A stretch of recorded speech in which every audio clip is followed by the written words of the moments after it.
Demokrasi Manokwari.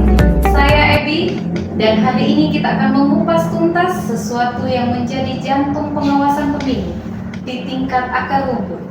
Kalau Bawaslu Kabupaten itu otaknya, maka Panwas ad hoc adalah ujung tombaknya. Bagaimana sih dinamika pembentukannya? Susah tidak cari orang yang berintegritas di Manokwari? Hari ini kita sudah hadir keempat narasumber yang luar biasa. Kepada keempat narasumber kita, saya persilakan untuk memperkenalkan nama. Baik, terima kasih. Assalamualaikum warahmatullahi wabarakatuh. Salam dan salam sejahtera untuk kita semua. Tentunya saya perlu perkenalkan, nama saya Samsul Ridwan. Sementara ini Ketua Bawaslu Kabupaten Manokwari. Demikian itu yang singkat saya. Dilanjutkan kepada Terima narasumber kasih kita atas kedua. saya. Saya ex Panwas Manokwari Barat. Nama saya Agustin Sulaiman Manokwari. Dilanjutkan. Baik, assalamualaikum warahmatullahi wabarakatuh. Perkenalkan, saya Jainal Mahmudawasi, ex Panwas Manokwari Barat, Kodim 3S. Baik, terima kasih. Shalom. Perkenalkan saya Ision Ido, anggota Panwas Distrik Warmare atau ex Panwas anggota Distrik Warmare, Kodim HP2H. Baik, terima kasih. Oke, terima kasih untuk perkenalan singkatnya. Mungkin kita langsung saja Bapak ya ke pertanyaannya. Pada Pak Ketua, saya mulai dari Bapak. Manokwari ini wajah ibu kota provinsi. Ekspektasi publik pada Bawaslu sangat tinggi dalam memilih Panwas distrik. Apa tantangan tersulit saat harus memilih 3 orang terbaik dari sekian banyak pendaftar yang mungkin semuanya adalah teman atau kerabat Bapak? Ya, jadi kalau kita bicara soal Panwas ya, Panwas ini kan merupakan garda depan demokrasi kita pada wilayah tingkat distrik ya. Manokwari ini kan punya wilayah yang cukup luas, terdiri dari 9 distrik, ya kan? DPT-nya juga paling terbesar. Kalau kita lihat DPT pemilu itu sekitar 138.000, itu besar sekali.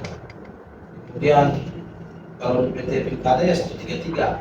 Nah, tentunya dengan jumlah DPT yang besar, kemudian dengan jumlah wilayah yang luas, dalam proses perekrutan untuk menentukan pilihan untuk orang yang kita pilih, dalam sisi pendaftaran sebenarnya mungkin kita tidak punya memiliki kesulitan ya. Kalau kita lihat kesulitan untuk mereka yang daftar dalam sisi kuota, yang menjadi persoalan itu adalah soal aksesibilitas ya. Dalam proses pendaftaran yang mereka yang jauh berada di distrik terjauh seperti Gandar Rubu, kemudian Side, itu kan jadi problem. Untuk menentukan mereka yang terbaik, itu ada proses seleksi yang memang kita sudah mencari orang-orang yang punya integritas, tapi juga punya pengalaman sebelum menjadi penyelenggara pemilu. Apakah itu dia di KPU, badan networknya KPU, ataupun juga di kita. Jadi proses seleksinya kita lihat mana yang terbaik. Ini bukan soal hubungan keluarga atau tidak, ya kan? Kalau dia memang memiliki kualifikasi yang baik dan memenuhi persyaratan yang sesuai, maka itu butuh orang-orang yang ketika menjadi penyelenggara pemilu dan mereka itu ada orang-orang yang bekerja, bukan kita bisa hanya sekedar kita punya konteks narasi atau saja yang kita lakukan seperti itu. Oke, baik Bapak. Mungkin kita bergeser ke distrik Warmare. Saya dengar dulu Bapak harus masuk ke luar kampung untuk mencari pendaftar karena kendala jaringan internet untuk pendaftaran online. Benarkah begitu Bapak? Baik, terima kasih. Yang ditanyakan itu yang benar. Di distrik Warmare sendiri ada 2 wilayah, wilayah dataran dan juga wilayah pegunungan. Di wilayah pegunungan sendiri ada 13 kampung. Ya. Dan 13 kampung ini memang untuk menjangkau ke sana transport beda geografisnya karena jaraknya begitu jauh dengan menggunakan mobil highway untuk ke sana, dan juga di sana akses internetnya jaringannya kurang baik di sana. Jadi kita kirimkan informasi untuk rekrutan PKD maupun PTPS itu kendalanya di sini. Sehingga karena waktu yang diberikan dari Bawaslu untuk rekrutannya terbatas, sedikit singkat, ya akhirnya kami sendiri yang harus turun ke sana bawa informasi langsung dengan syaratnya ke sana ke kampung masing-masing di 13 kampung wilayah gunung itu. Di sana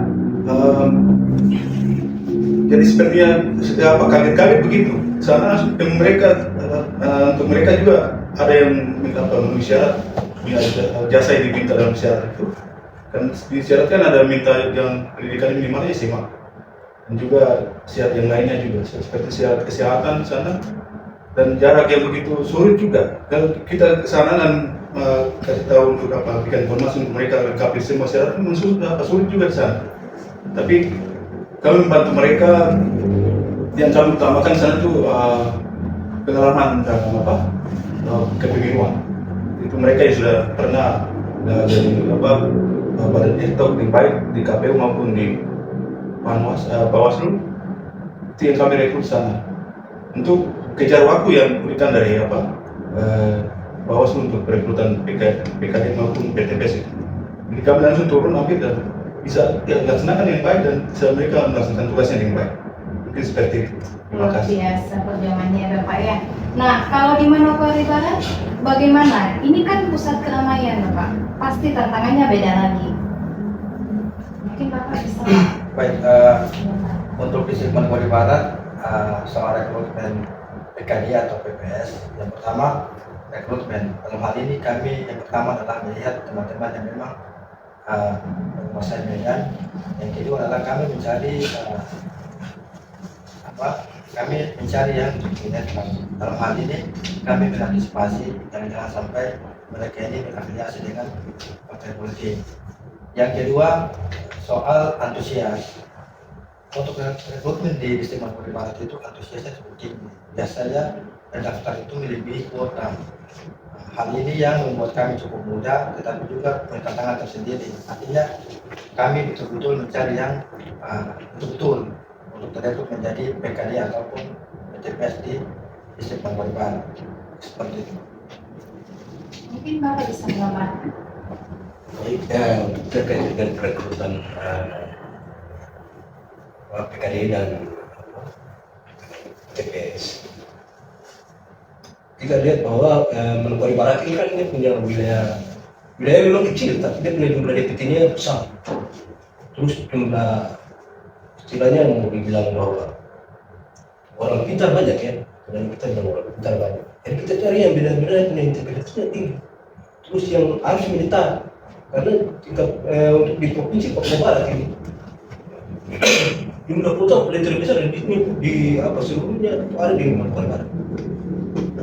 Jadi kita benar-benar harus memilih orang yang benar-benar bisa memahami dari 6 kelurahan dan 4 kampung ini. Dan kampung juga itu kan 4 kampung ini juga ada yang dipilih, ada yang belum dipilih, tapi masuk dalam kampung yang sudah dipilih.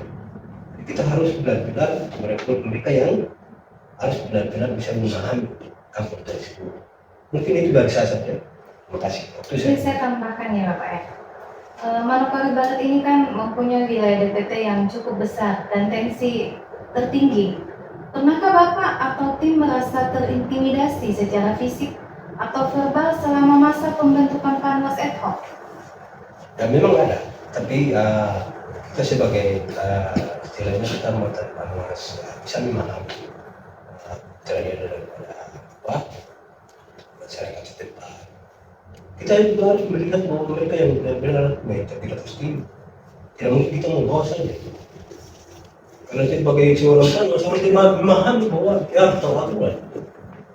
Aturan juga ada 2. Aturan dari Bawaslu yang diatur oleh Bawaslu, terus aturan yang tersendiri dari masyarakat. Bagaimana kita bisa memahami masyarakat itu? Atau bagaimana mereka bisa memahami aturan yang ada? Kita istilahnya harus pakai bahasa pasar supaya dia bisa memahami. Dengan sampai ada tingkat kerawanannya di tingkat TPS. Itu mungkin dari saya. Terima kasih. Mungkin terakhir buat Bapak Pemda Manokwari Barat ya. Dengan banyaknya pendaftar ini Bapak yang pintar-pintar di kota, bagaimana Bapak membedakan mana yang benar-benar ingin mengabdi dan mana yang hanya mencari pekerjaan musiman tanpa integritas? Baik, soal rekrutmen yang di kota ini, soal rekrutmen itu cukup mudah.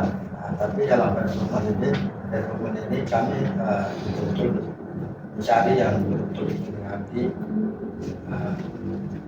betul mengabdi, karena bagaimana terus panas juga bagaimana melihat teman-teman punya integritas yang akan dipercayakan menjadi PKD ataupun DPR. Seperti itu.